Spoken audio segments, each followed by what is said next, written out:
The candles in the card room of Thornburn Hall burned low, and the smoke hung in the air like a held breath. Wren Ashcombe, Duchess of Faircross, sat with her gloved hands folded in her lap, watching her husband lose everything he had ever loved. 50 guests crowded the walls behind velvet ropes, their fans stilled, their champagne forgotten. Nobody moved, nobody spoke. The only sound was the soft slap of cards against green baize, and the ragged breathing of a duke who had drunk too much brandy and trusted too little of his own wife.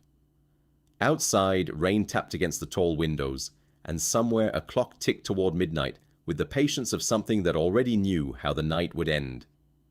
Before we continue, please subscribe to the channel. Drop a comment below with your country and what time it is right now where you're watching.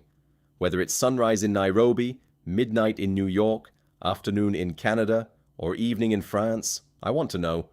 Don't just sit back. Tell me where in the world you are. Now let's dive into the story, she thought, watching him, of the man she had married 11 months before, proud, distant, utterly certain of his own worth, even as everything around him crumbled. She had learned in that time to read the particular slump of his shoulders when a hand went badly, the way his knuckles whitened around his glass when the numbers no longer added up in his favor. Tonight, both signs were present in force, and she felt the cold, familiar dread settle over her, the way it always did when a man she cared for, despite everything, stood at the edge of his own ruin. Duke Alaric Thornburn threw down his cards with a bitter laugh that did not reach his eyes. Across the table, Lord Pemberton smiled the smile of a man who had already won. His fingers drummed once against the pile of banknotes and jewelry heaped at his elbow, a small, satisfied gesture, the kind a cat makes when a mouse has stopped struggling. Alaric turned, searching the crowd, and found Wren's face among the onlookers. He did not soften. Instead, his mouth twisted into something cruel, something born of shame, dressed up as pride. "Perhaps my Duchess would care to play the next hand," he said, loud enough for every ear in the room. "God knows she counts coin better than she counts her blessings. A merchant's daughter ought to be good for something at a card table, if nothing else." The room laughed. Not everyone, but enough. Enough that the sound rolled over Wren like cold water down the back of her gown. She felt the heat rise in her throat, felt 30 years of being underestimated settle into her spine like iron. She did not look away from him. She had learned long ago that looking away was what they wanted. It gave them permission to keep speaking, to keep carving small wounds into her with words that cost them nothing and cost her everything. Her hands did not shake. She had trained them, years ago, not to. Lady Pemberton tittered behind her fan, leaning toward the young woman beside her to whisper something Wren did not need to hear to understand.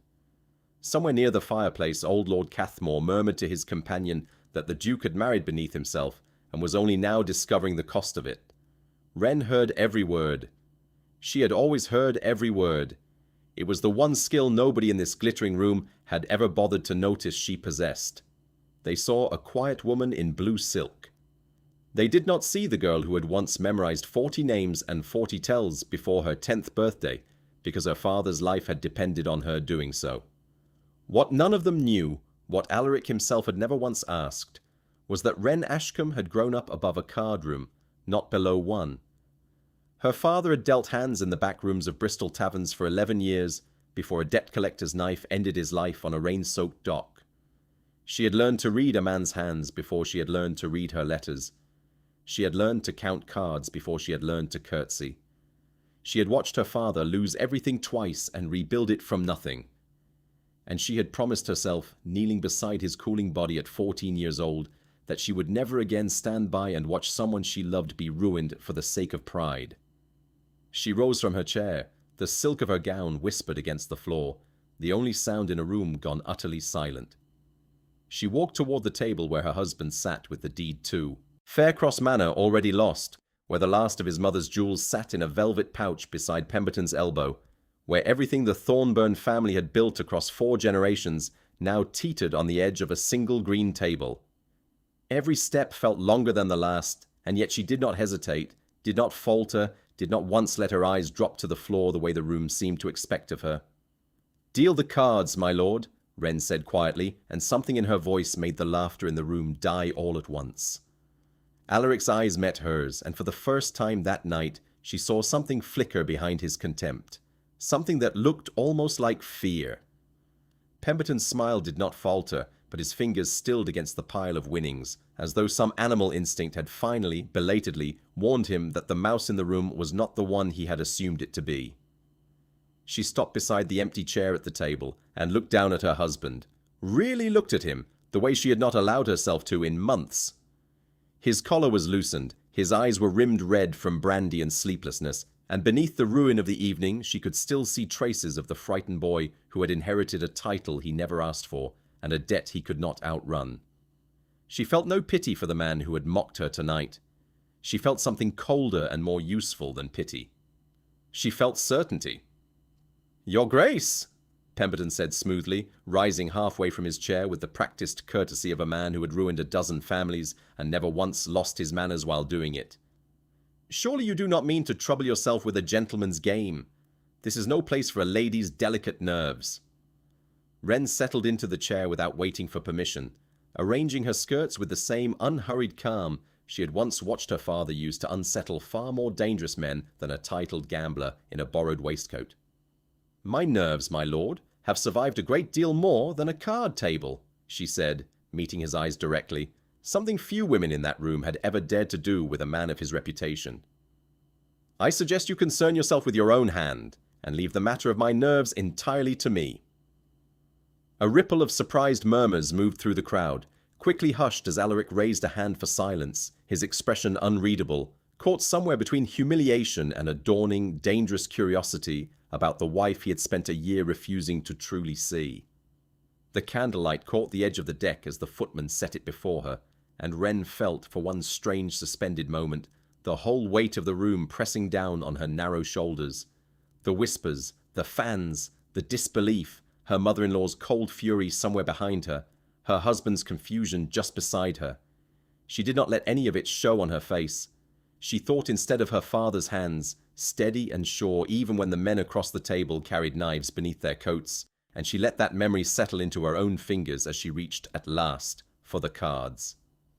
To understand exactly how a merchant's daughter came to sit at that table, calm as still water while a duke's entire fortune hung in the balance, one must go back nearly 11 months to a cramped drawing room in Bristol, and a conversation that would set every piece of this night into motion long before anyone in that glittering hall ever knew her name. Nearly 11 months earlier, Wren Ashcombe had stood in a cramped drawing room in Bristol, listening to her uncle explain, in the careful voice men use when delivering bad news to women, that she was to be married to a duke she had never met. Rain streaked the narrow window behind him, and the fire in the small grate did little to warm the room, though Wren suspected the cold she felt had nothing to do with the weather at all. "He needs money," her uncle had said, not unkindly, but plainly, turning a letter over in his hands as though it might weigh less the second time. "You have money.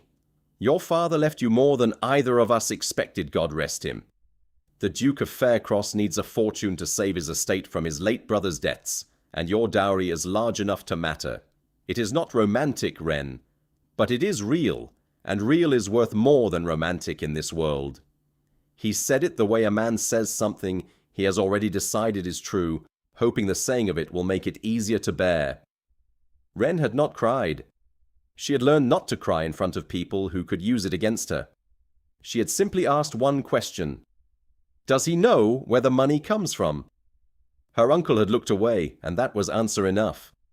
The Thornburn family would take the coin of a dead card dealer's daughter and pretend in every drawing room in England that it had come from somewhere respectable. She understood in that moment exactly what kind of marriage she was walking into, one built entirely on a lie everyone had agreed in advance never to speak aloud. She met Alaric Thornburn for the first time in a garden thick with roses, 3 weeks before their wedding. He was tall, dark-haired, and carried himself like a man who had never once doubted his place in a room, though Wren, watching closely, noticed the tension coiled beneath his composure, the way a man holds himself when he is one bad hand away from collapse. He bowed over her hand with perfect correctness, and said almost nothing of substance for the entire half hour they were permitted together. When he finally spoke, It was to ask whether she played the pianoforte. She said she did not. He did not ask what she did instead, and she noted quietly that he had not asked her a single question about herself at all. Before they parted, Wren asked whether Faircross employed many tenant families. The question surprised him. He answered after a moment that it did, then offered figures with the precision of a man reciting an account he feared to examine too closely. She asked about harvests. His expression closed. "You need not trouble yourself with estate matters," he told her.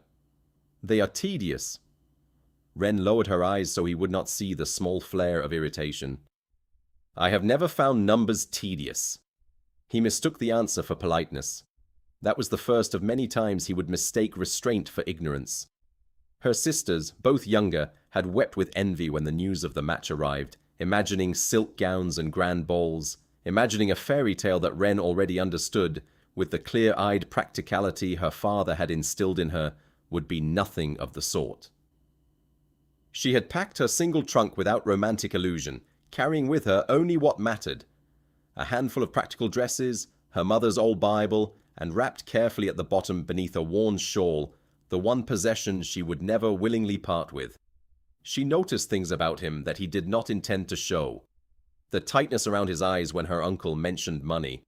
The way his jaw clenched when a passing guest offered condolences for his late brother Julian, dead 2 years now of a fever that everyone privately whispered was something else entirely.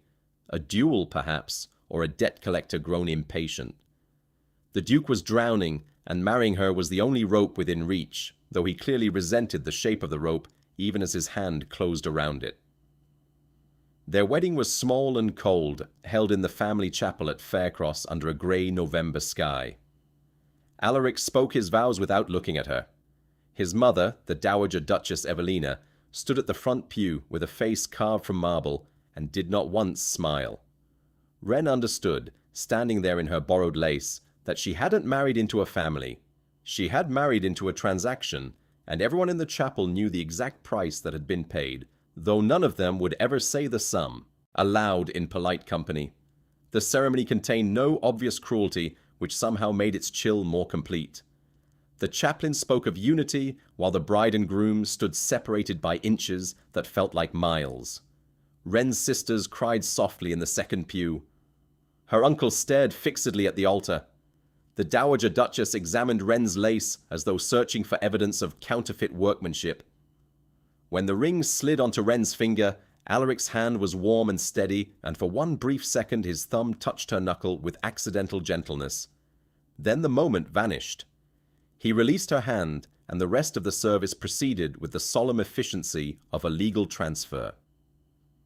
That night, alone in the vast east wing of Faircross Manor, Wren unpacked her single trunk by candlelight. At the bottom, wrapped in an old shawl, sat a deck of cards worn soft at the corners. Her father's deck, the only thing of his she had kept. She held them for a long moment, remembering his voice. "Watch the hands, Wren, not the face. The face lies. The hands tell the truth." She tucked the cards beneath her pillow and did not yet know how soon she would need them, only that some quiet, patient part of her already suspected the peace of this marriage would not last. She thought, that first night, of the last hand her father had ever dealt her, 3 days before the debt collector found him on the docks. He had spread the cards across their kitchen table, worn hands moving with a grace that never quite matched the shabbiness of the room around them, and told her that a person could survive almost anything in this world so long as they never let another soul see exactly how much they had left to lose. She had not understood it then, a girl of 14 watching her father's hands tremble slightly as he spoke. She understood it perfectly now, lying awake in a stranger's grand house, married to a man who had already decided, before ever truly meeting her, exactly how little she was worth. Down the corridor she could hear Alaric's footsteps pass her door without stopping, the particular hesitant rhythm of a man who had considered knocking and thought better of it. She didn't call out to him. Some part of her, still raw from the coldness of the wedding, from Evelina's marble stare, from her uncle's careful voice explaining away her own life as a transaction, was not yet ready to open any door, literal or otherwise.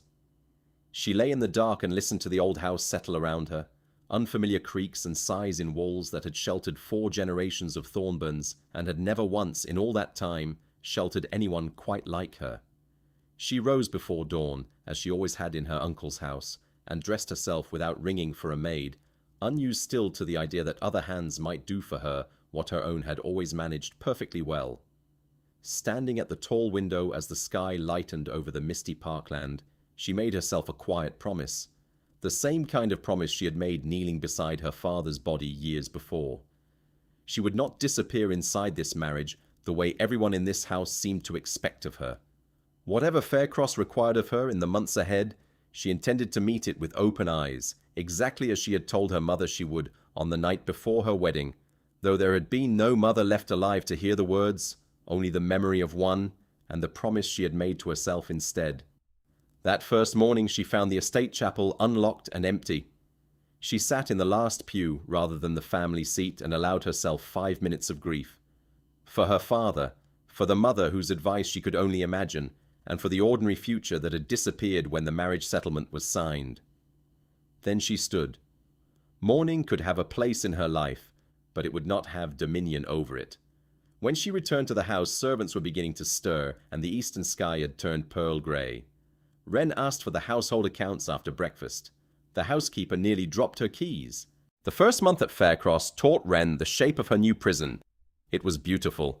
Stone corridors hung with tapestries, gardens that rolled toward a silver lake, a library with more books than she had seen in her entire life.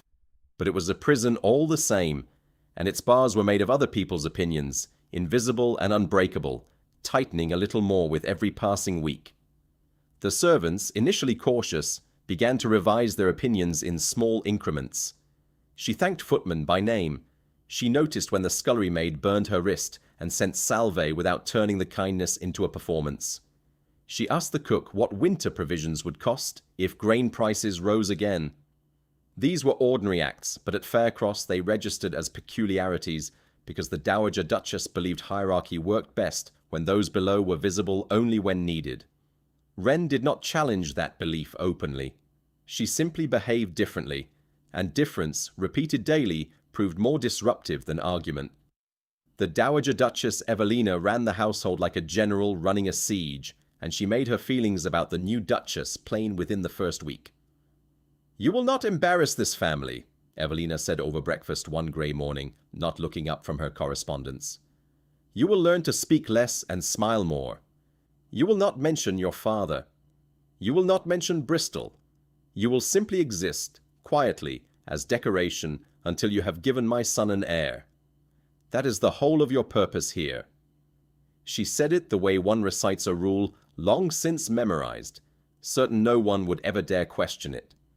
Wren said nothing. She had learned, in 11 years of watching her father charm and disarm dangerous men across a card table, that silence was often the sharpest reply available. She smiled, poured her tea, and filed the insult away with the others, a growing ledger she intended someday to balance. She had learned patience the way other women learned needlework, stitch by careful stitch, until it became something she wore without thinking. At dinner each evening, conversation moved around Wren like water around a stone, guests and family alike addressing comments to Alaric or to Evelina, and rarely, if ever, to the new Duchess seated quietly between them. She grew accustomed to being discussed as though she were not present at all, her opinions on the weather or the season's fashions solicited only when the silence grew too awkward to bear otherwise. She answered these questions politely, briefly, and turned her attention back to her plate, storing away every slight the way a squirrel stores acorns against a winter she could already feel approaching. Alaric was rarely present. He spent his days in the estate office or riding the far boundaries of Faircross with his steward, a quiet, weathered man named Osric Fenn, and his evenings increasingly at the card tables of neighbouring estates, where the local gentry gathered to drink and wager and pretend the world was not changing beneath their feet. Wren watched him leave each night with a knot forming in her stomach that she could not quite name. It was not longing.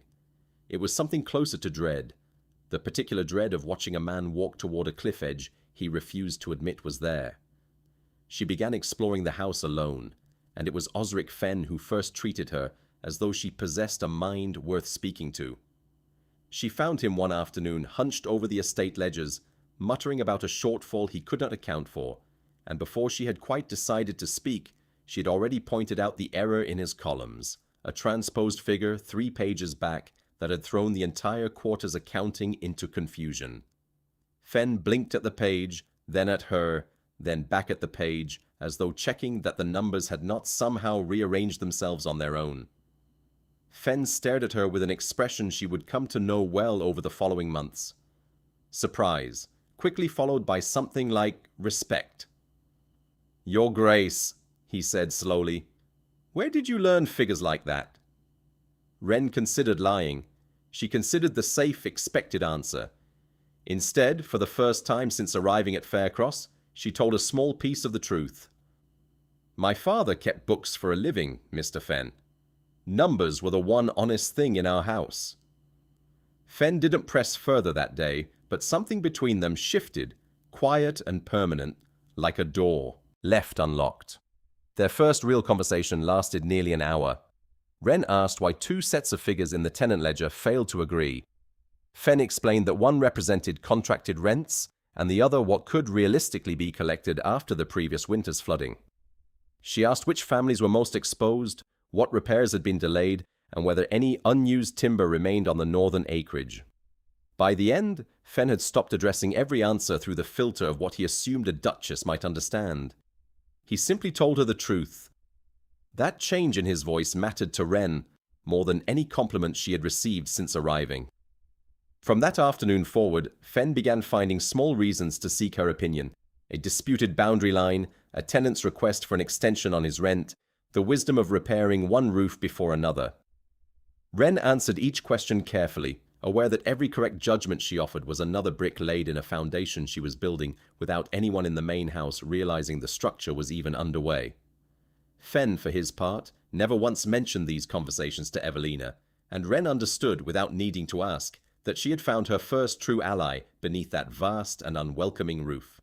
It was Fenn, in the weeks that followed, who told her, carefully in fragments, as though handling something fragile, the full shape of what her husband was hiding.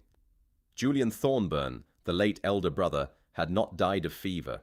He had died owing a staggering sum to men across 3 counties, men who did not forgive debts simply because a body was cold in the ground.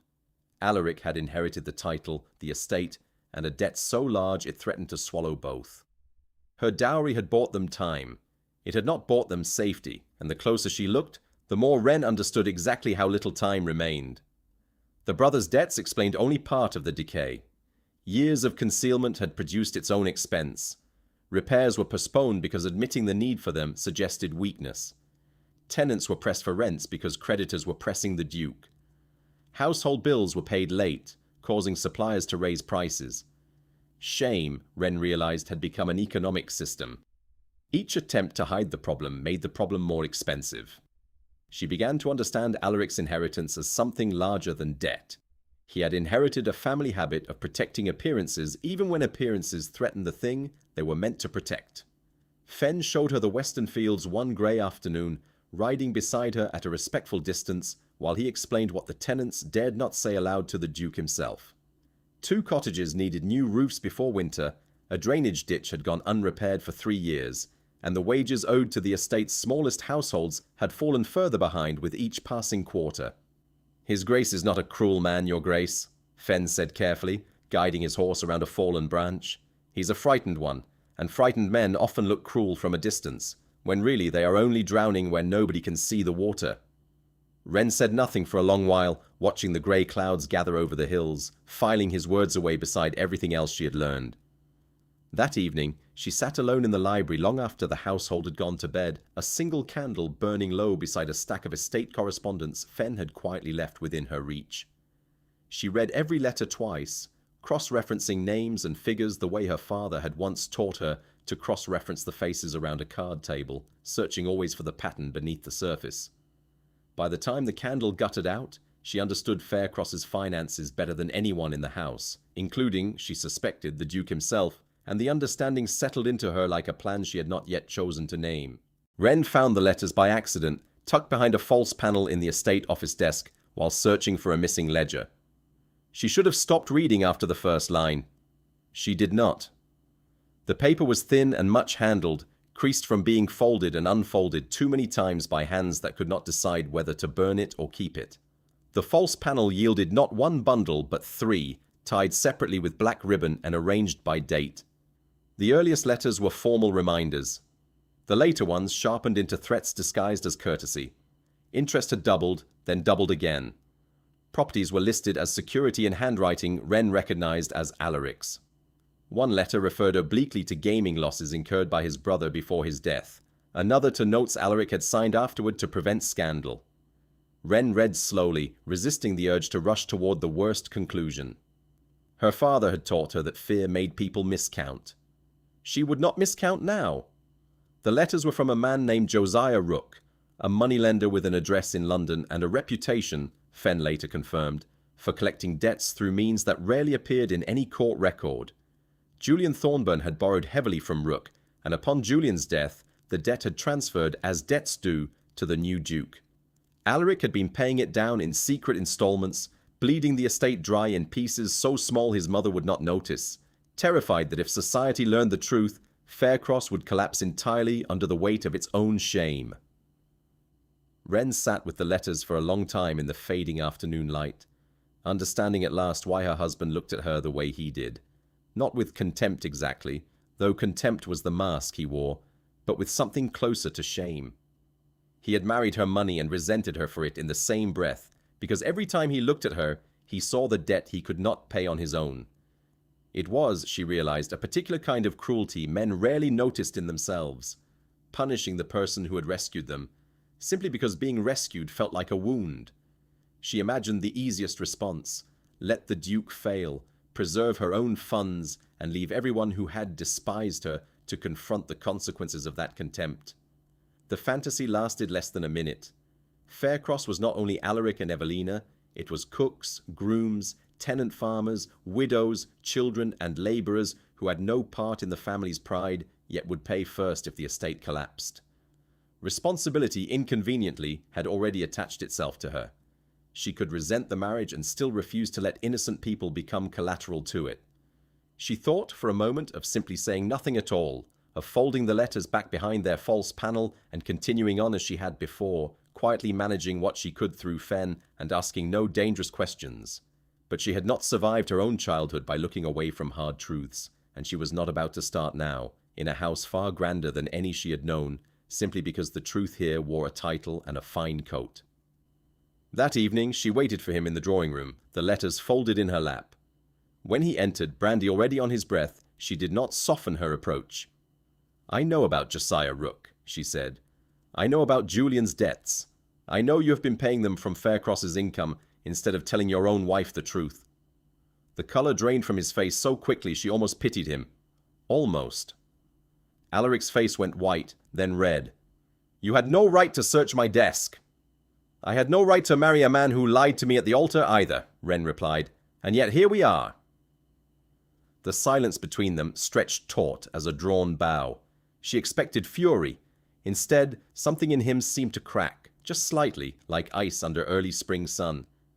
He sank into a chair and for the first time since their wedding, looked at her as though she were a person rather than a transaction.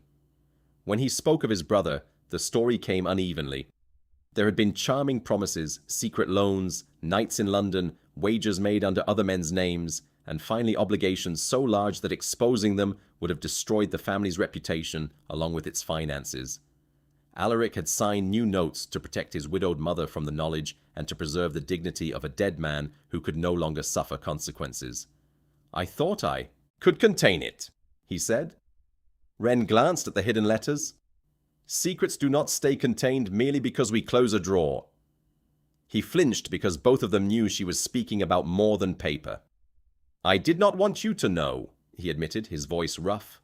"I did not want anyone to know. My father built this estate across 30 years, and my brother nearly burned it to ash in 3, and I'm the fool left holding the matches." Wren felt something shift in her chest, a small, dangerous crack in the wall she had built around her own heart. She recognized the particular exhaustion in his voice. She had heard it in her own father's voice late at night, counting coins that never quite added up to enough. Julian was the favourite, Alaric continued quietly, as though the words had been dammed up for years and had finally found a crack to escape through. Charming, easy, everyone's delighted, every dinner table in the county. I was simply the second son until the day I was not, and by the time the title fell to me, he had already spent what should have lasted 3 generations. I have spent every day since pretending I know how to fix what he broke, and I do not. I never have.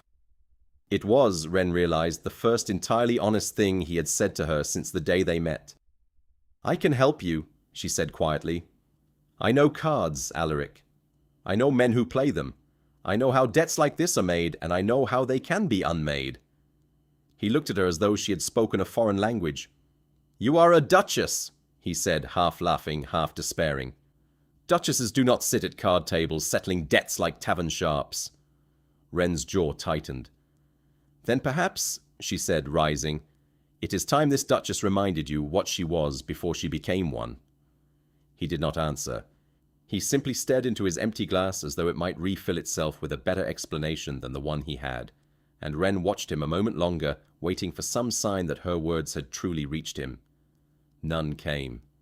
There was only the same tired pride, wearing itself thin around a man who did not yet know how to set it down.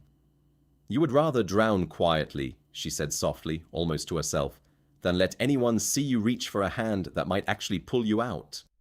She left him there among his empty glasses and the flickering candlelight, the letters from Josiah Rook still folded neatly on the desk where she had placed them.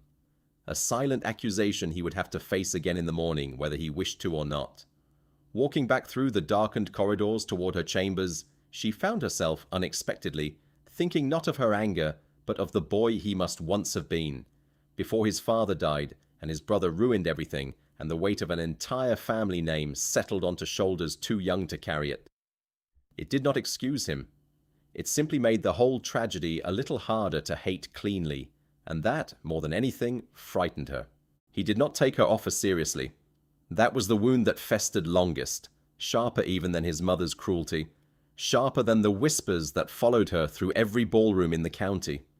Alaric thanked her that night with the distant politeness of a man humoring a child, and then he went right on doing exactly what he had always done, drinking, wagering, sinking deeper into the very hole he claimed to want out of. Each morning he apologized with his eyes and never once with his actions, and Ren began to understand that his shame was a wall taller than any pride she had yet encountered. So she separated the two battles in her mind. She could not force her husband to respect her, but she could prepare for the consequences of his choices. She began reviewing the estate's exposure with Fenn and tracing Pemberton's appearances through invitation lists, newspapers, and gossip. The work gave her anger somewhere useful to go. By day she remained the composed Duchess expected at table. By night she filled pages with dates, sums, names, and remembered gestures. It was not revenge she wanted. Revenge was too small. She wanted leverage sufficient to stop a disaster before pride made it irreversible. Word of Faircross's troubles began to leak, as such things always do, through the careless mouths of servants and the sharp ears of rivals. Lord Reginald Pemberton, a man whose fortune had been built on the ruin of exactly such families, began appearing at every gathering Alaric attended, always smiling, always ready with a fresh hand of cards and a fresh line of credit that felt, each time, a little more like a noose drawing tight. He had a way of laughing that made men trust him, and Ren distrusted him for that reason alone, before she had even confirmed her suspicions. He called at Faircross twice that month under the guise of neighbourly friendship, bringing small gifts for Evelina and flattering conversation for Alaric, and each time Ren watched him move through their drawing room with the easy confidence of a man surveying property he already considered half his own. She said little in his presence, content to let him underestimate her exactly as everyone else in the county already did. Invitations changed once rumour hardened. Some houses stopped inviting the Duke altogether, others invited him more eagerly because desperation made entertaining prey. Ren noticed who became warmer as Faircross weakened and who quietly withdrew to avoid embarrassment. The season taught her more about rank than any governess could have done. Fortune did not merely purchase comfort, it altered the moral vocabulary of a room. A reckless duke with money was spirited. A reckless duke in debt was unfortunate. A merchant's daughter who understood finance remained, to many of them, vulgar in either case. Wren watched it happen from the edges of ballrooms, invisible in the way only a woman deemed unimportant can be invisible, and she began quietly to build her own defenses. She spent her afternoons with Osric Fenn, learning the true state of the Faircross accounts, memorizing every debt, every asset, every acre of land that stood between her husband's family and complete ruin. She spent her evenings when Alaric was away losing money he did not have, practicing with her father's worn deck by candlelight, her fingers remembering rhythms they had not forgotten after all these years, shuffling and dealing to an empty chair as though rehearsing for a performance only she yet understood was coming. She also began to watch Pemberton. She had learned, at her father's knee, that every card cheat has a tell of his own, some small unconscious habit that betrays the hand he does not want you to see. She studied him from across crowded rooms. The way he touched his signet ring before a large wager, the particular pause before he dealt from a stacked portion of the deck. Pemberton was cheating Alaric. She was almost certain of it. She simply could not yet prove it in front of witnesses who mattered, and proof, her father had always told her, was the only currency that ever truly counted in a room full of liars. His tell revealed itself only after she stopped looking for the obvious. He did not touch his face, drum his fingers, or glance at his cards when nervous. He was too disciplined for that. But when he held an unusually strong hand, his left thumb brushed once across the ridged edge of his gold watch chain. The movement was so slight that anyone watching his expression would miss it. Wren saw it 3 times in one evening, and twice more the next week. She recorded each occurrence privately, then compared it with the hands she had been able to observe. The pattern held. The Dowager Duchess caught her once, deck in hand, in the small sitting room off the East Gallery, and her face curdled with disgust. "A duchess with a deck of cards in her lap," Evelina said coldly. "Your father's blood shows itself at last. I always knew money could not scrub away where a person truly comes from." Wren met her mother-in-law's eyes without flinching. "No," she agreed evenly, "it cannot. And perhaps that is exactly what will save this family, when breeding alone has already failed it twice." The words landed with more weight than Wren had intended, and for one brief moment something like uncertainty passed across Evelina's carefully composed face.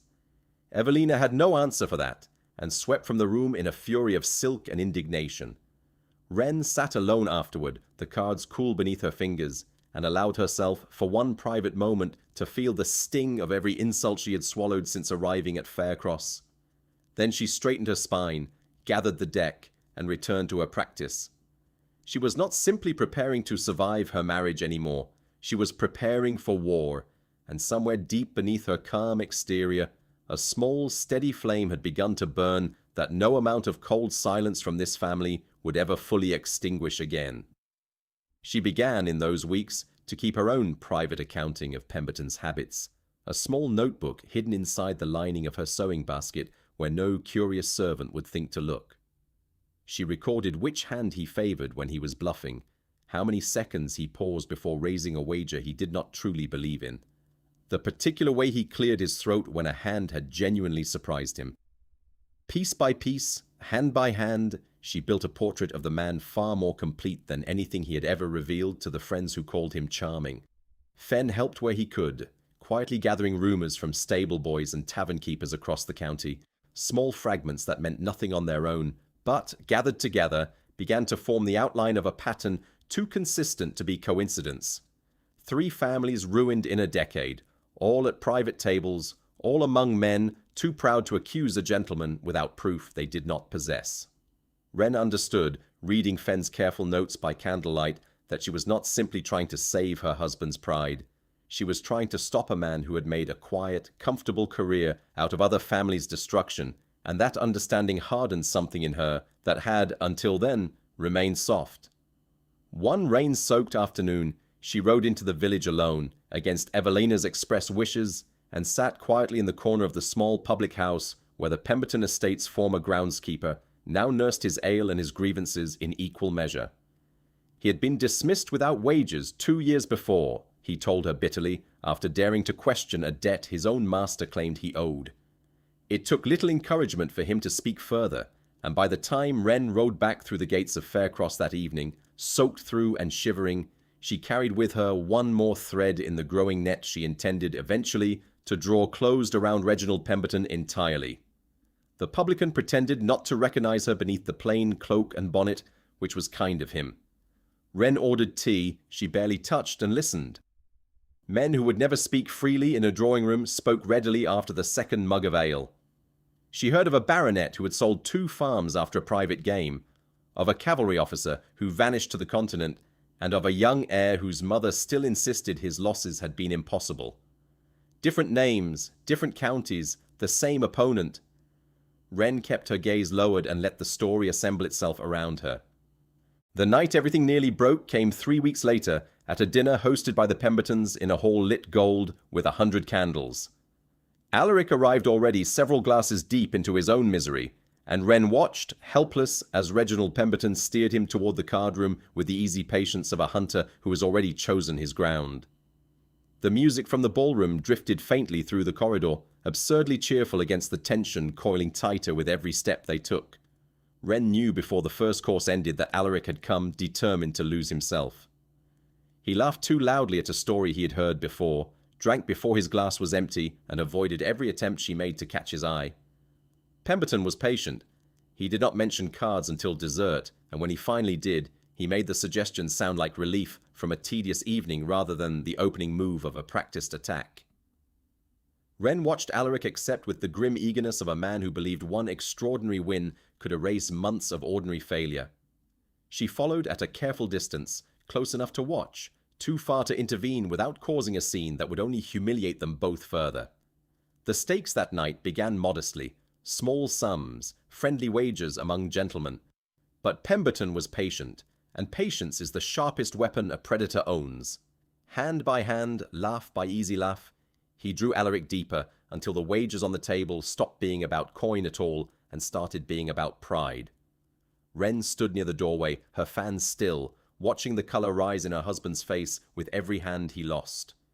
It was there, in front of a dozen watching guests, that Alaric first mocked her publicly, the moment that would echo forward into the night at Thornburn Hall that had not yet come, though Wren did not know that yet. Losing badly, humiliated in front of men whose respect he craved, Alaric turned his frustration on the one person in the room who had never once caused him harm. "Perhaps I ought to send for my wife," he said bitterly, too loudly, the brandy speaking louder than sense. "She comes from card sharps and coin counters. Perhaps that blood is good for something after all, since mine has apparently forgotten how to win." For one terrible second she considered simply leaving the room, walking out into the cool night air and letting him drown in whatever he had chosen for himself. It would have been easy. Nobody in that hall would have blamed her for it, and some small tired part of her wanted nothing more than to be done with the whole exhausting business of loving a man too proud to be saved. But she thought of her father instead, of the promise she had made kneeling beside him on that rain-soaked dock, and she stayed exactly where she was. The room laughed cruelly, and Wren felt every eye turned toward her, waiting to see her wilt. She did not wilt. She felt something colder and steadier settle over her instead, the same stillness her father used to describe as the moment before you finally decide to stop losing. She said nothing that night. She simply watched Alaric lose another £200 to a man she was now certain was cheating him, and she filed the humiliation away in the same ledger where she kept every other unpaid debt owed to her. She counted, silently, exactly how many times he had done this to her now. The number had grown too large to forgive lightly. The laughter after Alaric's remark was scattered rather than universal, but Wren heard every voice. A woman she had greeted kindly the week before looked down at her fan. An elderly gentleman pretended to examine the fire. The cowardice of polite society struck her with sudden clarity. Cruelty rarely required a room full of cruel people. It required only one cruel person and enough others willing to preserve their own comfort. Wren's humiliation burned hot beneath her skin. She let it burn. Anger, unlike shame, could be used. Then Pemberton's thumb brushed the watch chain. Wren looked at the cards in play, at the dealer's hands, at Alaric's reckless confidence, and something inside her settled. Leaving would protect her pride for one evening. Staying might save an estate. She remained exactly where she was. When Alaric lost the hand and finally looked toward her, he found no tears, no pleading, no scene he could blame on her. He found only a wife watching him with a steadiness that made his own behavior impossible to escape. They rode home in silence, the carriage rattling through a night thick with fog. Alaric stared out the window, refusing to meet her eyes, shame and brandy warring visibly across his face. The wheels creaked over uneven road, and neither of them spoke for what felt like an hour. The only sound the horse's hooves striking wet stone somewhere ahead in the dark. When he finally spoke, his voice was small in a way she had never heard from him before. "I am sorry," he said. "I do not know why I said it. I think I wanted someone else to feel as small as I did tonight, and you were simply there." Wren turned to look at him fully for the first time since they had left the Pemberton estate. "You keep apologizing to me in carriages, Alaric, and mocking me in rooms full of people. I am done accepting the private version of you and enduring the public one." He opened his mouth to answer, but she was already looking away, out into the fog, already 3 steps ahead of him, already planning the hand she intended to play. The apology in the carriage did not erase the insult, but it changed its shape. Wren had expected excuses. Instead, Alaric stared at the fogged glass and admitted that he had wanted to wound her because he felt wounded himself. The confession was ugly, and for that reason, more honest than anything he had said since their marriage. Wren listened without rescuing him from the discomfort of his own words. When he finished, the wheels continued their steady rhythm over the road. "Understanding why you did it does not make it less cruel," she said. He nodded once. "I know." It was the first time she believed he truly did. The carriage rolled to a stop in front of Faircross's dark facade, and neither of them moved for a long moment, the silence between them heavier than the fog outside. "What would you have me do?" Alaric finally asked quietly, stripped of all the brandy-fueled bravado that had carried him through the evening. "When I do not know how to be anything other than what my father and my brother made me."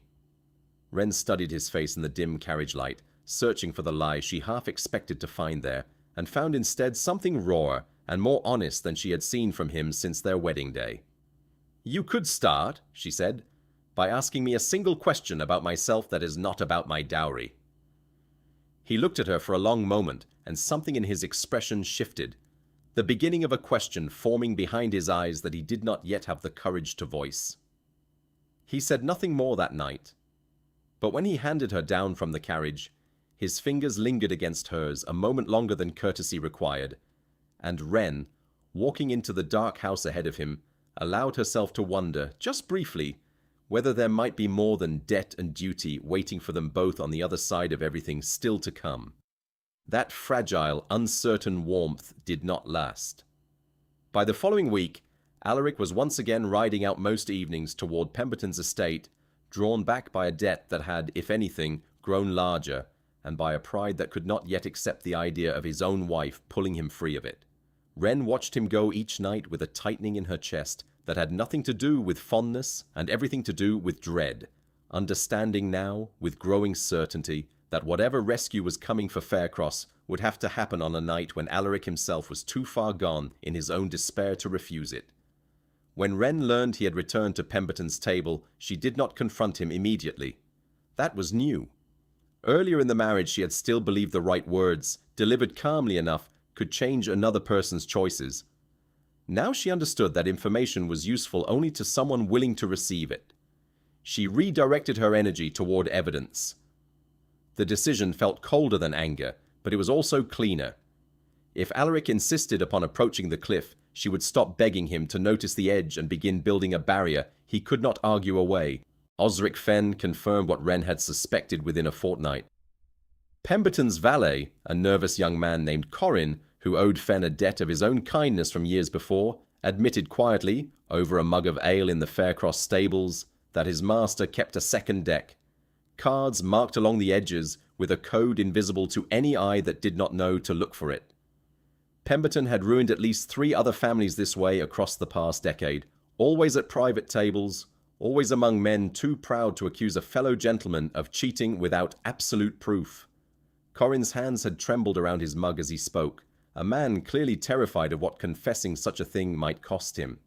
Fenn had promised him a position at Faircross should Pemberton ever discover his betrayal, and Wren, listening quietly from a shadowed corner of the stable, made a private vow to see that promise honored regardless of how the coming days unfolded, because courage like Corin's, however small it might have seemed to him, deserved to be protected rather than punished. The valet's testimony was fragmented by fear. He had not marked the cards himself, he insisted. He had seen them prepared in London and transported in a lacquered box with a false bottom. Pemberton's man would substitute the altered deck only after the stakes became serious. Tiny variations had been pressed into the backs near the corners, invisible at ordinary distance but readable to someone who knew the code. Wren asked the valet to draw the markings. His pencil shook so badly she eventually placed a cup of tea beside him and waited until his hands steadied. Fear made poor witnesses. Patience made better ones. Wren spent 3 nights studying that information from every angle, turning it over the way her father used to turn a difficult hand, searching for the play that would not simply expose Pemberton, but end him entirely. Exposing a cheat quietly changed nothing. Men like Pemberton simply moved to a different county and began again, their reputations bruised but never truly broken.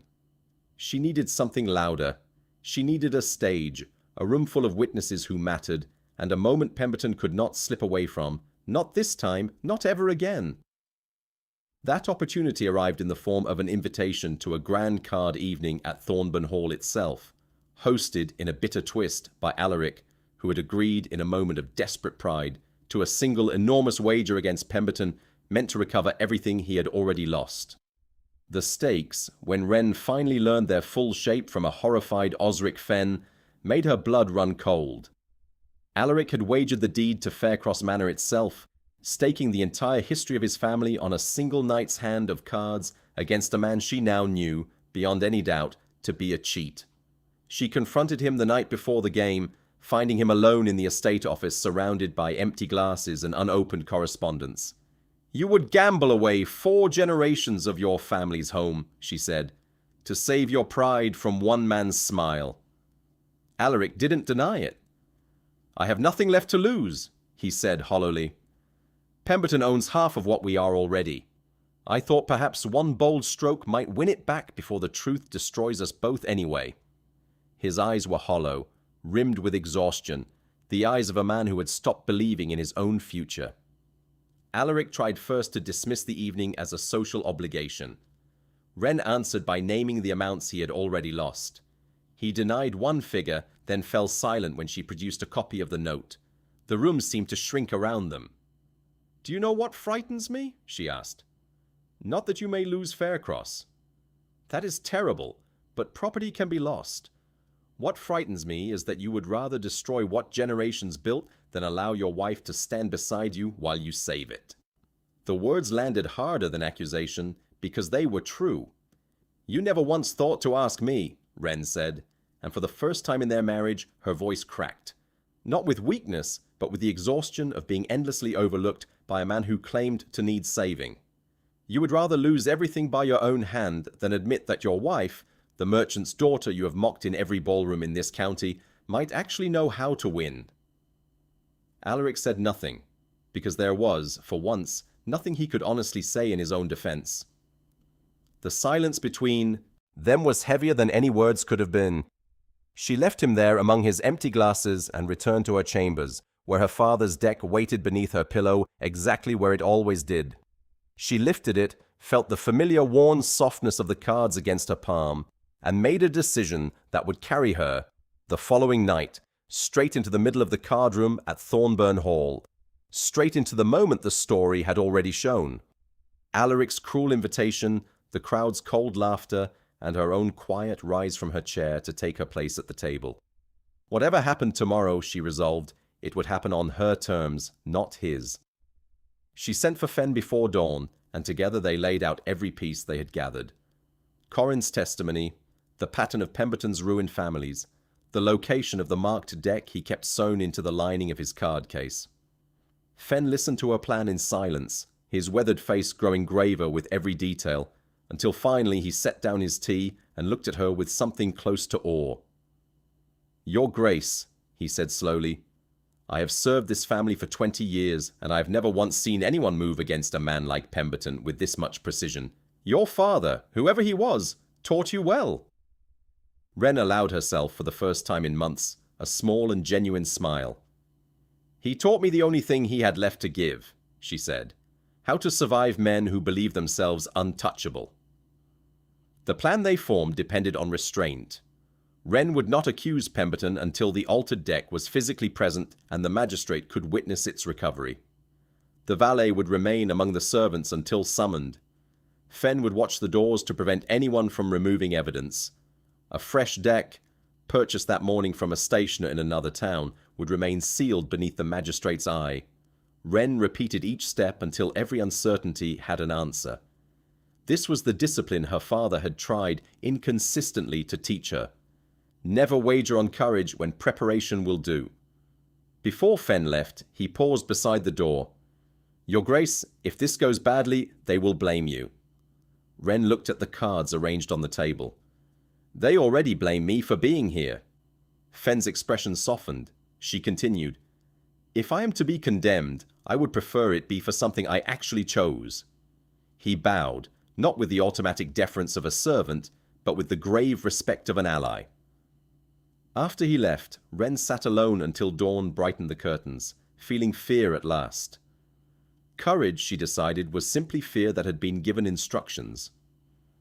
They spent the remaining hours before the game confirming every detail, sending a quiet message to the local magistrate requesting his presence among the guests that evening, arranging for Corin to wait, unseen, near the card-room doors.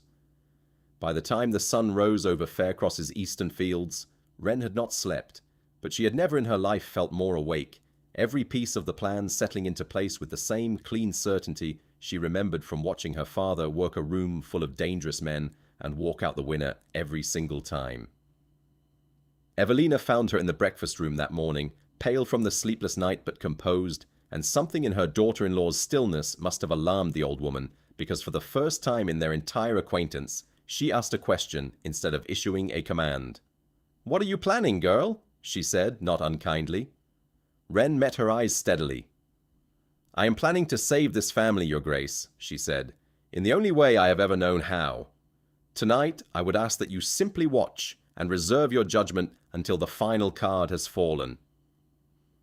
Evelina said nothing further, but she didn't argue either, and that, Wren understood, was as close to trust as the Dowager Duchess had ever offered anyone beneath that roof. For once, the Dowager's questions contained no contempt.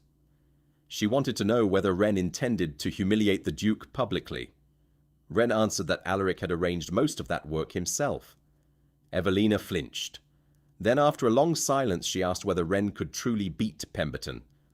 "I do not know," Wren said. The honesty startled both of them. "But I know I can make him play fairly." Evelina studied her daughter-in-law as though seeing a stranger. "And if you lose—" Wren folded her napkin. "Then at least—" "The loss will be honest." The night of the grand game, Wren dressed with more care than she had for her own wedding. She chose a deep sapphire gown that made her look, Fenn told her honestly, like exactly what she was about to become. Unmissable. She tucked her father's deck into a small silk pouch, though she would not need it. The game would be played with Pemberton's own cards, or so everyone in that glittering room believed.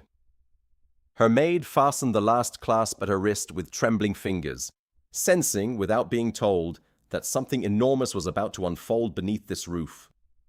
Wren studied her own reflection in the tall mirror for a long moment before descending. Not the overlooked girl who had arrived at Faircross 11 months before, but a woman who had spent that entire time quietly learning every weapon this new world offered her and intended tonight to use every single one of them. Her maid fastened the sapphire gown in silence, sensing that this was not an evening for chatter. Wren chose no elaborate jewels, only pearl drops and her wedding ring. The gown mattered because the room would read it before it listened to her. She wanted no trace of disguise, apology, or provincial uncertainty. If society intended to judge a duchess, she would give it a duchess to judge. Before leaving her chamber, she opened the drawer where her father's worn cards rested. She touched the deck once, but did not take it. Tonight she would win with cards no one could question. Carriages had been arriving at Thornburn Hall since early evening, their wheels crunching against gravel still damp from an earlier rain, footmen hurrying to open doors for guests, eager to witness whatever spectacle the night might offer. Word had spread quickly through the county that the Duke intended one final, desperate wager against Pemberton, and half the drawing rooms within 20 miles had emptied themselves into Thornburn Hall's grand entrance, drawn by the particular hunger-polite society reserves for watching one of its own brought low. 50 guests filled the card room by the time the play began, drawn by rumour of the enormous stakes at hand. Wren watched from the edges as Alaric, already unsteady, lost hand after hand to a smiling Pemberton, watched the deed to Faircross Manor slide across the table, watched her mother-in-law's jewels follow it into the growing pile at Pemberton's elbow.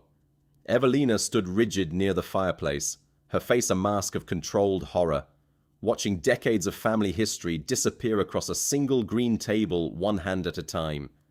The guest list had swollen beyond what the house could comfortably hold.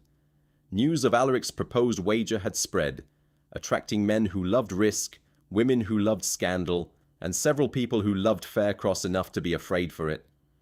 Wren recognized neighbors who had once avoided her, and rivals who had suddenly discovered cordiality. The hypocrisy no longer wounded her as it once had. Tonight everyone had a function: witness, pressure, protection, or future messenger. Society's appetite for spectacle would ensure that whatever happened could not easily be buried afterward.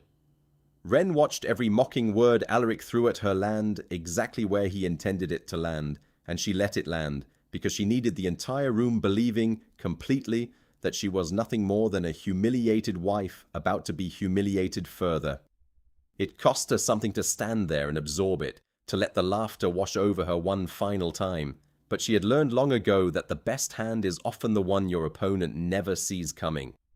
When Alaric finally called for her to take the next hand, the words that opened this very story, dripping with contempt he would soon regret with every fibre of his being, Wren rose and crossed the room with the silence of a woman who had waited 11 long years for exactly this moment. She sat across from Pemberton, whose smile did not waver, because he saw only a merchant's daughter in silk, playing at a game far beyond her. He gestured toward the deck with lazy confidence, already certain of how this hand, like every hand before it, would end. The words hurt even though she had expected them. Preparation did not turn a husband's contempt into harmless sound, but Wren had decided before entering the room that her feelings would not determine the timing of the evening. She rose slowly, smoothing one glove at the wrist, and walked toward the table. The crowd opened for her. Somewhere behind a fan, someone whispered that the Duke had finally gone too far. Wren heard it and kept moving. Every eye in the room was now exactly where she needed it to be. As she sat, she allowed herself one glance at Alaric. His face was flushed with drink and humiliation, but beneath both she saw confusion. He had expected either refusal or obedience, not control. Pemberton offered a smile polished enough for a portrait. "We need not distress her grace," he said. Wren placed both hands on the green baize. "I assure you, my lord, I am not distressed." The lie was useful. Her pulse was hammering. Her mind, however, had gone wonderfully quiet. "Shall we raise the stakes properly, my lord?" Wren said, her voice carrying clean and cold across the silent room. "Or do you only cheat men brave enough to bet everything they own?" A gasp rippled through the crowd. Pemberton's smile finally faltered. "That is a serious accusation, your grace," he said carefully. "I would be careful, were I you." Wren did not blink. "I would be careful, were I you, my lord, given that your valet Corin stands at this very door, ready to describe the second deck you keep marked along its edges." The color drained entirely from Pemberton's face as Corin stepped forward from the crowd, pale but resolute, exactly as Fenn had arranged. The room erupted into murmurs of shock and outrage. Alaric stared at his wife as though seeing her, truly seeing her, for the very first time in their entire marriage, not the quiet, overlooked girl he had married for her fortune, but a woman who had been 3 moves ahead of every person in that room since the moment she had walked through the doors of Faircross. The valet produced the lacquered box first. Fenn opened its false bottom before the magistrate and withdrew the duplicate deck wrapped in cloth. A murmur spread through the room like wind through dry leaves. Pemberton recovered quickly enough to call the evidence planted. Wren had expected that. She asked the valet to explain the markings, then invited two gentlemen with no loyalty to either family to compare the backs beneath brighter lamps. One found the tiny ridges near the corners. The other found them too. Denial became more difficult each time another witness touched the cards. Alaric had gone absolutely still. Sobriety seemed to return to him by force. He looked from the marked deck to the pile of deeds and jewels, then to Wren, and understanding moved across his face with painful slowness. She had warned him. She had offered help. She had endured his ridicule while gathering the proof he refused to seek. Wren did not allow herself satisfaction at the realization. There would be time later, perhaps, to feel what his recognition meant. For now, the dangerous part remained. Exposing a cheat did not automatically recover what the cheat had already won. The local magistrate, seated quietly among the guests at Wren's earlier request, rose from his chair near the fireplace, his presence lending an unmistakable weight to the accusation now hanging in the air. "I have heard enough tonight to warrant a formal inquiry into Lord Pemberton's affairs," he said gravely, "should the evidence presented prove accurate." Pemberton's composure, so carefully maintained across a decade of quiet ruin, finally cracked entirely, sweat visible now along his hairline, despite the coolness of the room. "Deal a new hand, my lord," Wren said, sliding a fresh, unmarked deck onto the table, one she had purchased herself, sealed and witnessed by the local magistrate that very afternoon. "With honest cards this time. Let us see whether your skill is truly worth the fortune you have built upon everyone else's ruin." Pemberton's eyes darted toward the door, calculating, for one desperate moment, whether flight remained a possibility. It did not. 50 guests stood between him and every exit, and every single one of them was now watching him with the particular, hungry attention reserved for a man about to receive exactly what he deserved. Lady Pemberton pressed a gloved hand to her throat, her earlier tittering laughter now nowhere to be found, and beside her, Lord Cathmore leaned toward his companion with undisguised delight, murmuring that this was, without question, the finest entertainment Thornburn Hall had offered in a decade. Alaric, still frozen at the edge of the table, felt the last of his brandy-soaked fog burn away entirely, replaced by a clarity so sharp it almost hurt, as he watched his wife take command of a room that, only minutes before, had been laughing at her expense.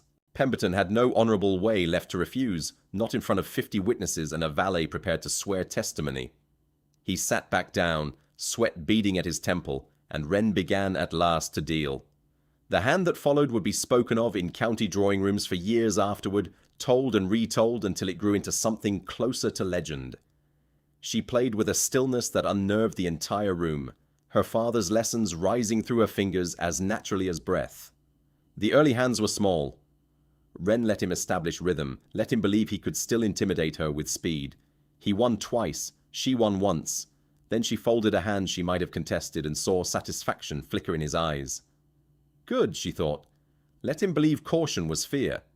Her father had taught her never to show an opponent the size of the game she intended to play.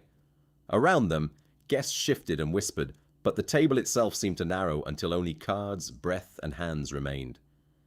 Pemberton tested her with conversation. He asked whether she had learned at some fashionable ladies' club. He joked about Bristol. He mentioned her father's profession with delicately sharpened contempt. Wren answered only when silence would seem strange. Each insult was an invitation to stop observing him and defend herself. She declined every invitation. His fingers, meanwhile, betrayed fatigue. The watch chain tell grew more frequent. A tiny pulse appeared in his jaw when he bluffed. Without the marked deck, the formidable lord became merely a talented gambler, facing someone who had spent a lifetime learning the cost of attention. Watch the hands, not the face. She watched every tremor in Pemberton's grip, every hesitation before he committed to a card, and she read him as easily as her father had once read desperate men across smoky Bristol tables. Each exchange drew the room tighter, guests leaning forward without realizing they had moved, the candlelight throwing long shadows across faces that had, only an hour ago, been laughing at her expense. Nobody laughed now. Somewhere behind her, Ren could hear the soft, ragged rhythm of Alaric's breathing, could feel his eyes fixed on her back with an intensity that had nothing to do with the fortune at stake and everything to do with the woman he was watching for the very first time without the fog of pride or brandy clouding his vision. She did not turn to look at him. She could not afford the distraction, not with so much still balanced on the razor's edge of a single card, but some small warm part of her registered his attention anyway and held on to it like a coal against the cold. She refused to look back at him because she could not afford to read his face and Pemberton's hands at the same time. That choice contained the whole history of their marriage in miniature. For months, Alaric had demanded attention through distance, anger, silence, and risk. Tonight, at last, he had to wait. Ren's focus belonged to the task before her. Whatever he felt, fear, remorse, admiration, would have to survive without immediate reassurance.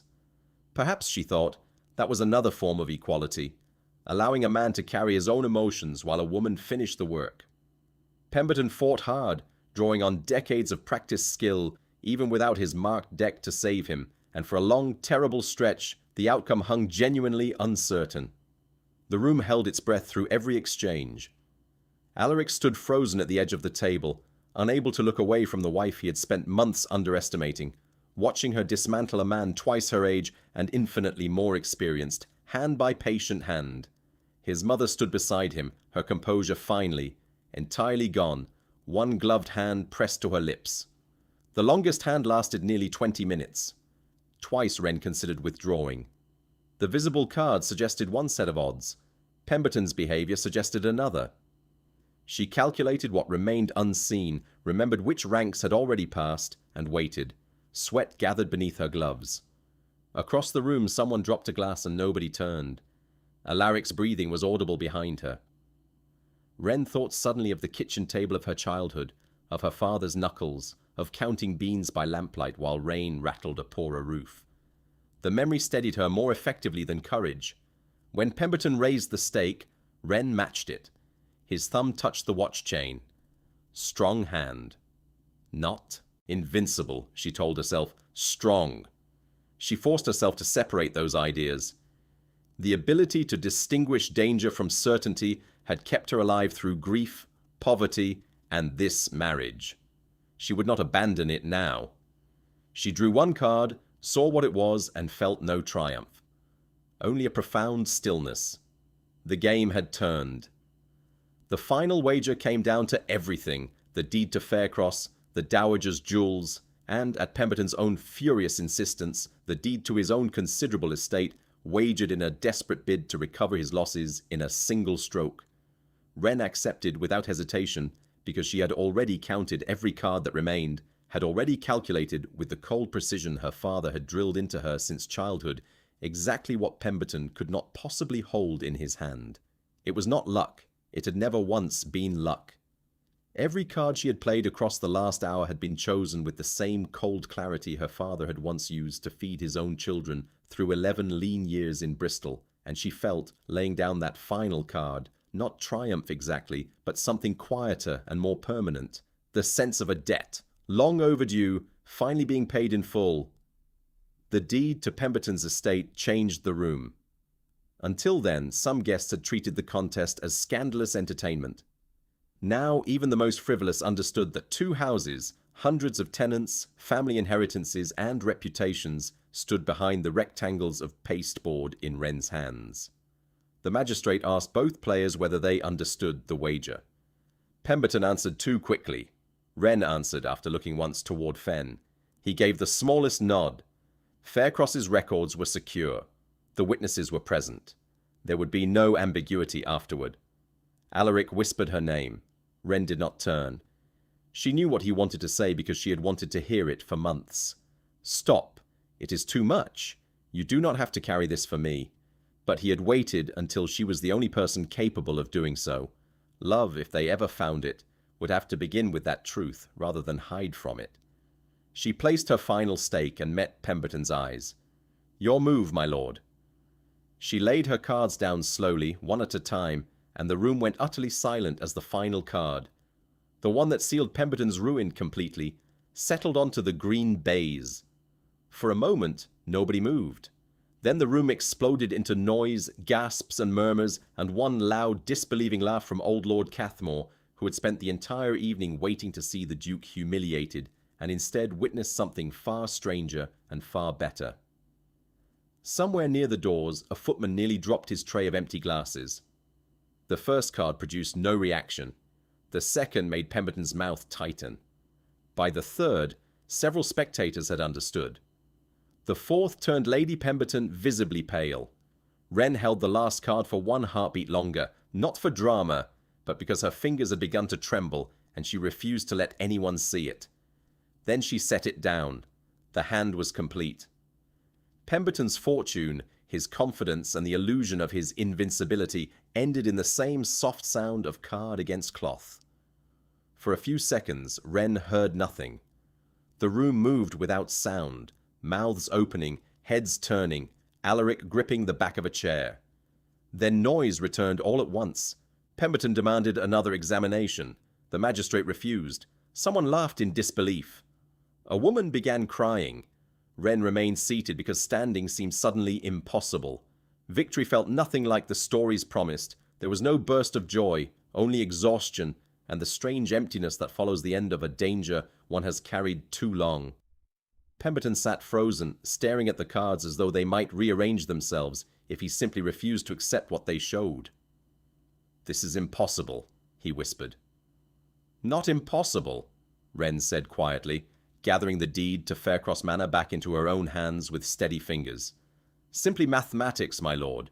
You built your fortune on other men's carelessness. You forgot that carelessness is not the same as ignorance, and I have never once, in my entire life, had the luxury of being careless."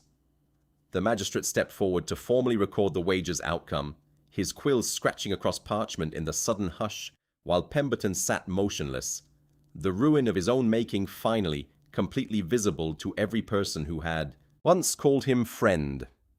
Lady Pemberton, who only hours before had tittered behind her fan at Wren's expense, now stood pale and silent near the door, already calculating, Wren suspected, how quickly she might distance herself from a name about to become synonymous with disgrace across 3 counties.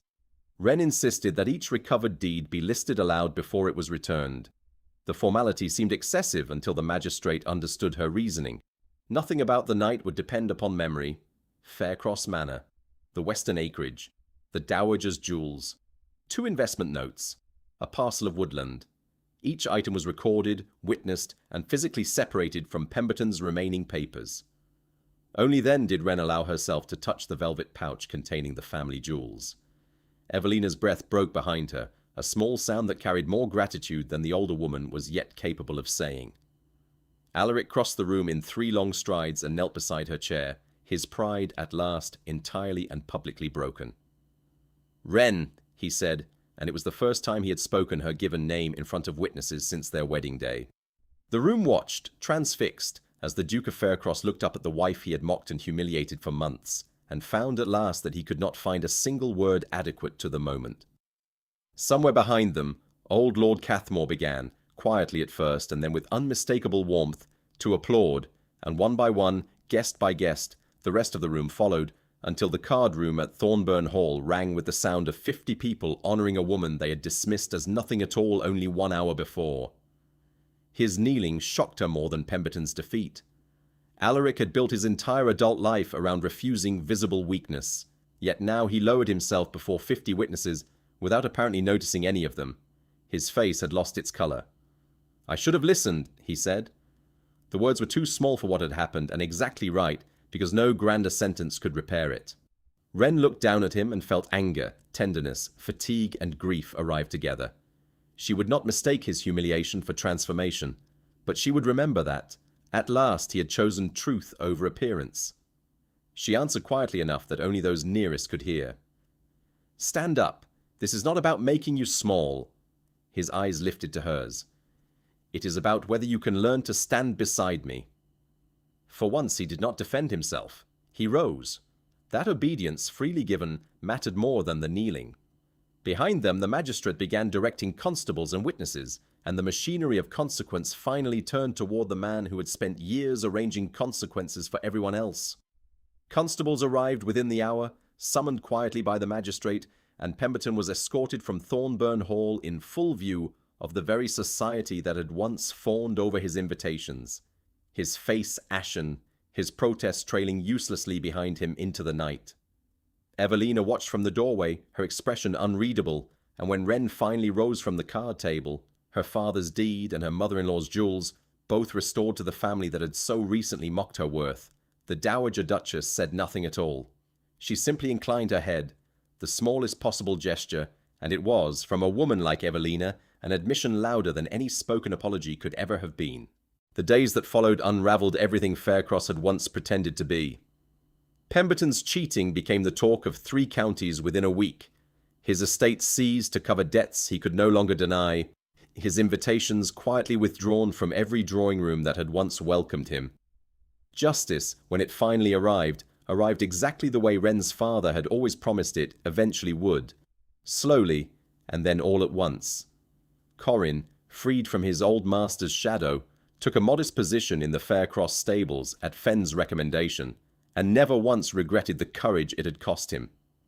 Newspapers avoided the most explicit details at first, referring delicately to irregularities at a private gaming evening, but society required little encouragement. Within days, old stories resurfaced. Men who had been ashamed to admit being cheated came forward. Families compared notes. Creditors reviewed Pemberton's accounts with fresh suspicion. The scandal expanded beyond Faircross until Wren understood that the night had opened a locked room in which many people had been blaming themselves for years. She disliked becoming a curiosity, but she accepted the letters of thanks because some of them were written by widows who finally knew their husbands had not simply been fools. At Faircross, practical work began immediately. Fenn assembled the debts in order of urgency. Wren reviewed every account. Alaric attended the meetings, at first silent, then increasingly willing to ask questions without pretending he already knew the answers. The change was almost awkward to witness. He no longer signed a paper merely because it was placed before him. He read. He asked why. He listened when Fenn answered, and, more remarkably, listened when Wren contradicted him. Trust did not return in a dramatic rush. It appeared in these mundane acts, each one too small to impress society and large enough to alter a marriage. Alaric found her the morning after the game, alone in the small sitting room of the East Gallery, where his mother had once mocked her for holding a deck of cards. He stood in the doorway for a long moment before speaking, and when he finally did, his voice held none of the pride that had once armored him against her. "I have spent this marriage ashamed of what I brought into it," he said quietly, "and I punished you for the parts of yourself I envied most. You were never beneath me, Wren. I think some part of me always knew that, and it frightened me more than any debt ever could." Morning light fell across the worn deck of cards, resting on the table between them, and for once neither of them looked away. He did not ask whether she loved him. Wren was grateful for that. Love had become too easy a word in a house where respect had been so difficult. Instead, he asked what she required if she were to remain. Wren had already considered the answer. No more concealed debts, no gambling with estate property, full access to financial accounts, authority over the portion of her fortune still legally hers, and, most difficult of all, no public joke purchased with her humiliation. Alaric listened without interruption. "Anything else?" he asked. Wren looked at him. "Curiosity.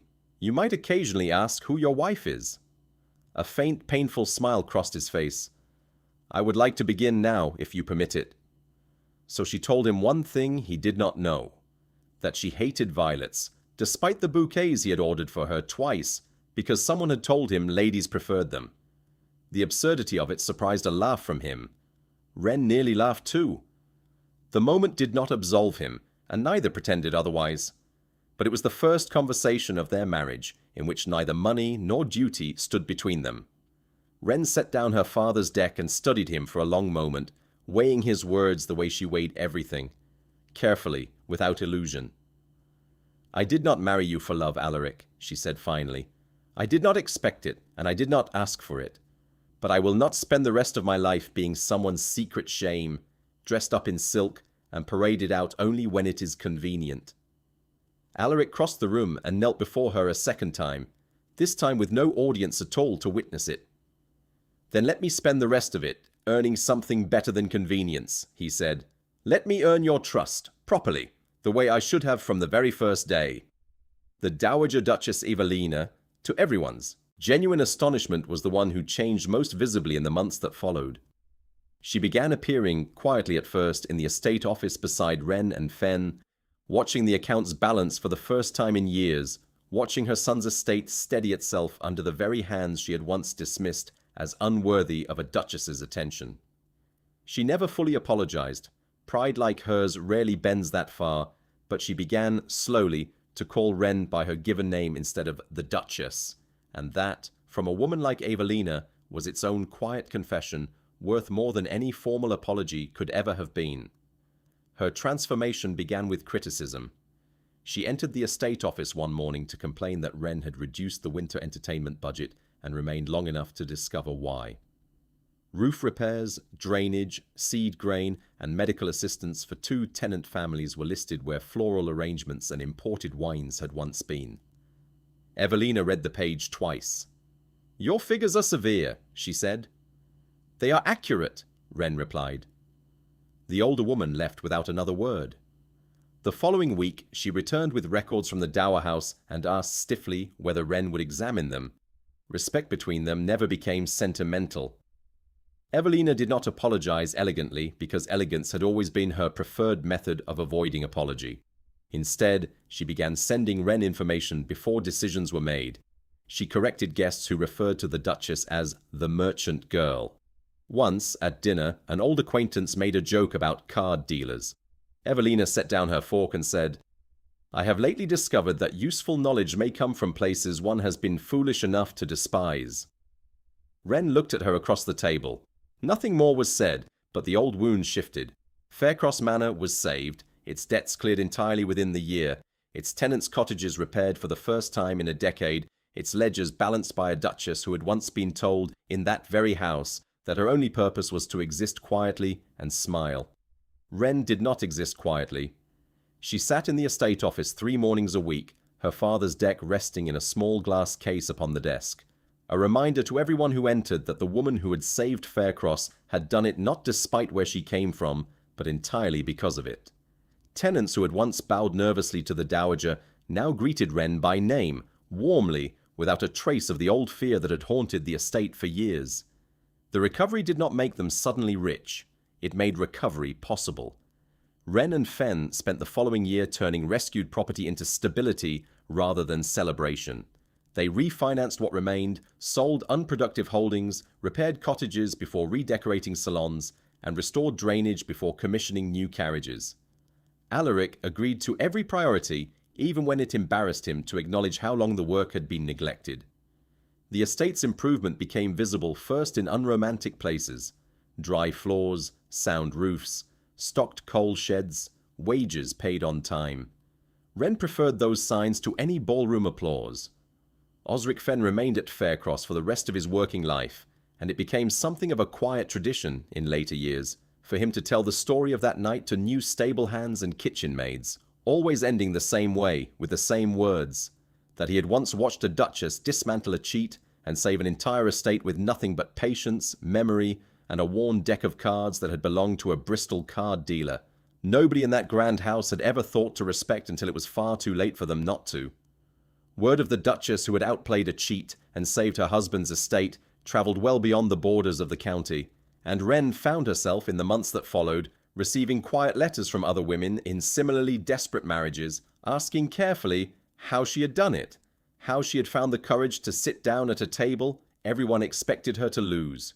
She answered every letter herself in her own hand, never once mentioning the years of grief that had taught her the lesson she now offered so freely: that being underestimated was not a wound, if a person learned how to use it as a weapon instead. Alaric changed slowly, in the unglamorous way real change tends to happen, not through some sudden transformation, but through 100 small choices repeated until they became habit. He began joining Wren and Fenn in the estate office some mornings, asking questions instead of avoiding them, learning the names of tenants he had once known only by the rents they owed. He stopped drinking away his evenings and started, instead, spending them in the small sitting room off the East Gallery, reading beside his wife in a silence that had, somewhere along the way, become comfortable rather than cold. He sold 2 racehorses he did not need and used the proceeds to repair tenant roofs.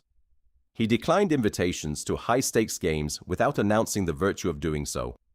When he traveled to London, he sent Wren copies of financial correspondence rather than edited summaries.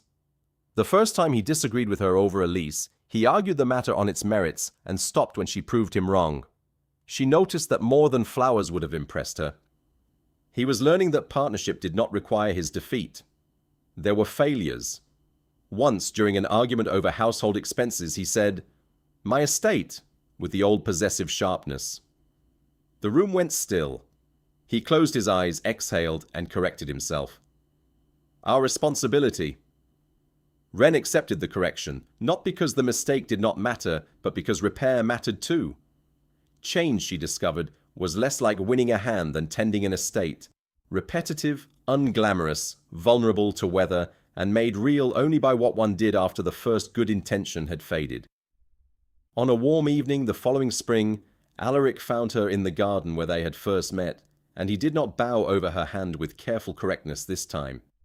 He simply sat beside her on the stone bench, took her hand in his, and said nothing at all for a long while, content simply to sit in the quiet company of the wife he had once mocked and had come, slowly and honestly, to love. The roses that had bloomed at their first meeting bloomed again now, thick and fragrant in the evening air, as though the garden itself remembered how far they had come. Somewhere in the house behind them a footman lit the evening candles, and the lights spilled gold across the lawn, across 2 people who had finally, after everything, learned to see each other clearly. The Duke had wagered everything he owned and lost it in an evening of pride. His Duchess had staked nothing but her own quiet patience, and in the end she had won everything that truly mattered. They walked past the rose arbor where their first conversation had failed so politely. This time Alaric asked what she had thought of him that day. Wren considered sparing him and decided against it. "I thought you were handsome, frightened, and rather dull." He stared, then laughed with such genuine surprise that she smiled despite herself. "Dull? You asked whether I played the pianoforte and nothing else." He winced. "I was attempting to be correct." "You succeeded." The evening air carried the scent of new roses and damp earth. At the end of the path he did not ask for forgiveness again. He had learned that forgiveness demanded too much when requested, as proof of another person's improvement. Instead, he offered his arm for the walk back to the house. Wren looked at it, then at him, and placed her hand lightly on his sleeve. The gesture was neither surrender nor promise. It was permission for one more step. Behind them, the garden faded into gold, and ahead, Faircross stood with repaired roofs, balanced ledges, and windows brightening one by one as evening settled. For the first time, Wren thought of the house not as a prison or a wager, but as a place whose future might yet be chosen.